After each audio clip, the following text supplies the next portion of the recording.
दोस्तों, इस लोकसभा चुनाव के दौरान जब जीत की बात हो रही थी तो सबने जिक्र किया था कि प्रधानमंत्री नरेंद्र मोदी मात्र 1.5 लाख वोटों से जीते। अखिलेश यादव ने उनका भी रिकॉर्ड तोड़ा, डिंपल यादव ने उनका भी रिकॉर्ड तोड़ा और राहुल गांधी ने दोनों ही सीट पर प्रधानमंत्री नरेंद्र मोदी का दुगने और तिगने स्कोर के साथ रिकॉर्ड तोड़ दिया। लेकिन एक और है मोदी जी की खासम खास, जो अमेठी सीट से आ रही थी और उन्होंने हार का रिकॉर्ड बनाया।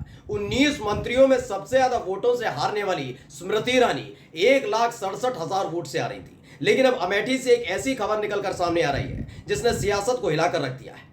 इस हारी हुई सीट पर जीत कर दर्ज करने के लिए अब तिगड़म चली जा रही है। बिल्कुल सही सुन रहे हैं आप, साजिशों का दौर शुरू हो चुका है। अब वो नामांकन पत्र खंगाला जा रहा है। जो नामांकन पत्र केएल शर्मा जो अमेठी से जीते हैं, गांधी परिवार के खास हैं, उसमें कमियां निकाली जा रही हैं और बताया जा रहा है कि इनका नामांकन पत्र निरस्त होना चाहिए। कहा जा रहा है कि अमेठी सीट पर दोबारा से चुनाव होना चाहिए।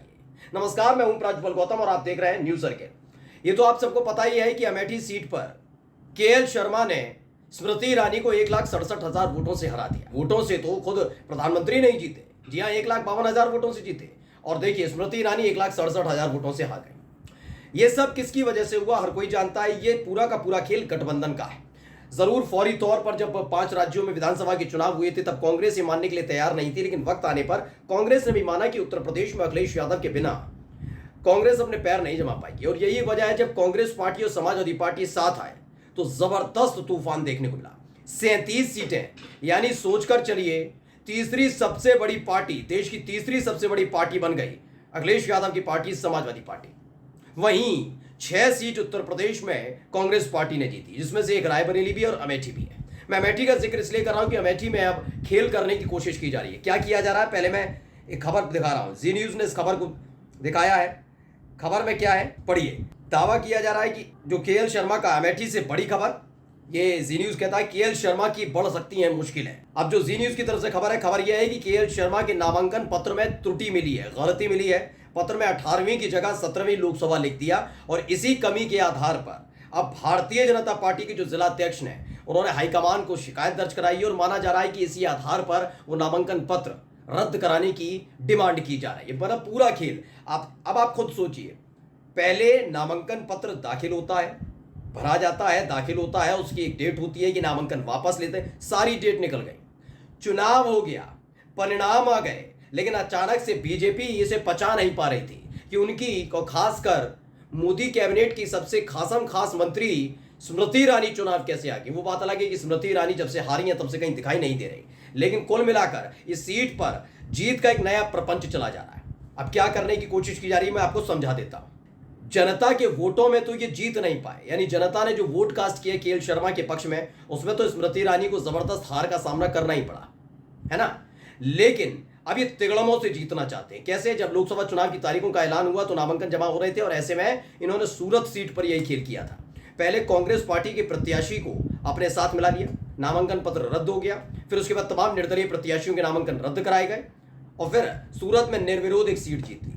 यही खेल इंदौर में किया जा रहा था, याद होगा। इंदौर में भी यही खेल किया गया कि कांग्रेस पार्टी के प्रत्याशी को अपने साथ मिला लिया और उसके बाद निर्विरोध सारे के सारे जो निर्दलीय प्रत्याशी ने डरा धमका कर बिठाने की कोशिश हो रही थी। वो बात अलग है कि वहां पर ऐसा नहीं हो पाया और आखिरकार इंदौर में रिकॉर्ड बना कि नोटा दबाने का, नोटा का जो बटन होता है ना, वो दबाने का एक रिकॉर्ड स्थापित हुआ। सबसे ज्यादा अगर कहीं नोटा दबाए तो वो इंदौर सीट पर दबाए, ठीक है। तीसरा यही खेल गांधीनगर सीट, जहां से अमित शाह ने चुनाव लड़ा था, वहां पर भी यही हो रहा था। एक प्रत्याशियों को धमकी दी जा रही थी और आपके अपने चैनल ने दिखाया भी था कि इस तरह से प्रत्याशी रो रो कर कह रहे हैं कि भारतीय जनता पार्टी के तमाम नेता आते हैं, कई गुंडे टाइप के हैं, वो डराते धमकाते हैं और बैठ जाने की धमकी देते हैं कि बैठ जाओ वरना बुरा हो जाएगा। यही खेल अलग अलग जगह हो रहा था, लेकिन अमेठी सीट पर कर नहीं सकते थे।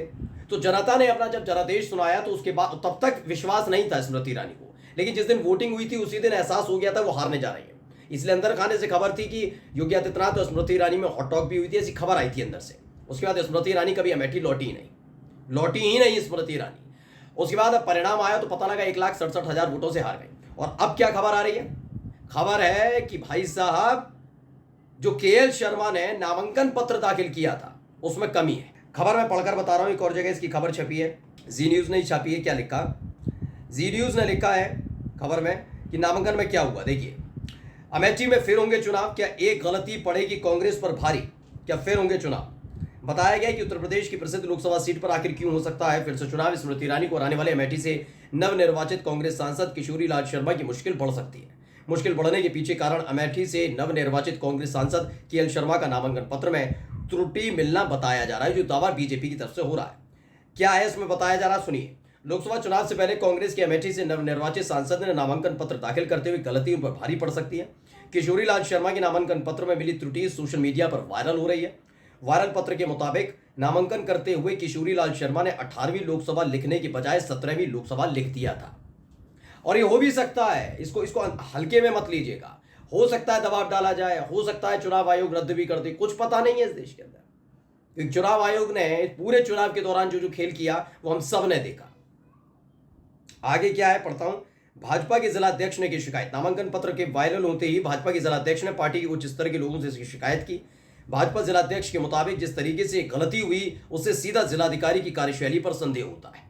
अब आप समझिए, ये योगी आदित्यनाथ पर उंगली उठा रहे हैं, क्योंकि सारे अधिकारी चाहे पुलिस महकमे के हों या प्रशासनिक महकमे के हों, वो योगी आदित्यनाथ के अंडर में काम करते हैं। तो उनका यह कहना है कि योगी आदित्यनाथ के एक अधिकारी ने जानबूझकर इस गलती को दरकिनार किया और स्मृति ईरानी की हार में सहयोग किया। उन्होंने आगे कहा कि आगे जो कुछ भी कार्रवाई करनी होगी इसका निर्णय पार्टी का शीर्ष नेतृत्व तय करेगा। कुल मिलाकर ये खेल करने की कोशिश की जा रही है कि दोबारा चुनाव नहीं चाहते, लिख कर ले लीजिएगा। अगर गलती भी हुई तो दोबारा चुनाव की अपील नहीं की जाएगी। ये होगा कि इनका नामांकन रद्द किया जाए और जो दूसरे नंबर की प्रत्याशी है जो हारी हैं उनको जीता हुआ घोषित किया जाए। यानी जनता के साथ धोखाधड़ी करने की कोशिश की जा रही है। अब भी बाज नहीं आ रहे, सोचिए आप।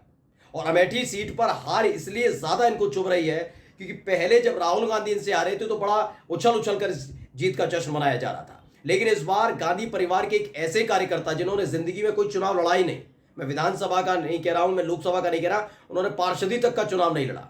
एक पहली बार एक व्यक्ति चुनाव लड़ने आते हैं और जीत जाते हैं चुनाव। और ये सब क्यों हुआ? क्योंकि गठबंधन की ताकत ने वहां दम दिखाया। किस तरीके से अखिलेश सरकार में मंत्री रहे, प्रजापति के परिवार का इस्तेमाल किया जा रहा था, प्रजापति के परिवार का इस्तेमाल हो रहा था, गायत्री प्रजापति वो भी कुछ नहीं काम कर पाया। अमेठी में सारे दाव पेच चल लिए थे, लेकिन अखिलेश यादव की मौजूदगी भरने और सहयोग ने केएल शर्मा की जीत को इतना बड़ा बना दिया था कि अमेठी लौट नहीं पाई स्मृति ईरानी। और देखिए फिर से उसी सीट पर खेल करने की कोशिश की जा रही है। लेकिन माना जा रहा है कि अखिलेश यादव ने मोर्चा खोल दिया है और इसके बाद किसी भी कीमत पर अमेठी सीट पर अगर नामांकन को लेकर बात हुई तो दोबारा चुनाव होंगे, और नहीं हुआ तो नामांकन पत्र की बात को भुला दिया जाएगा। नमस्कार।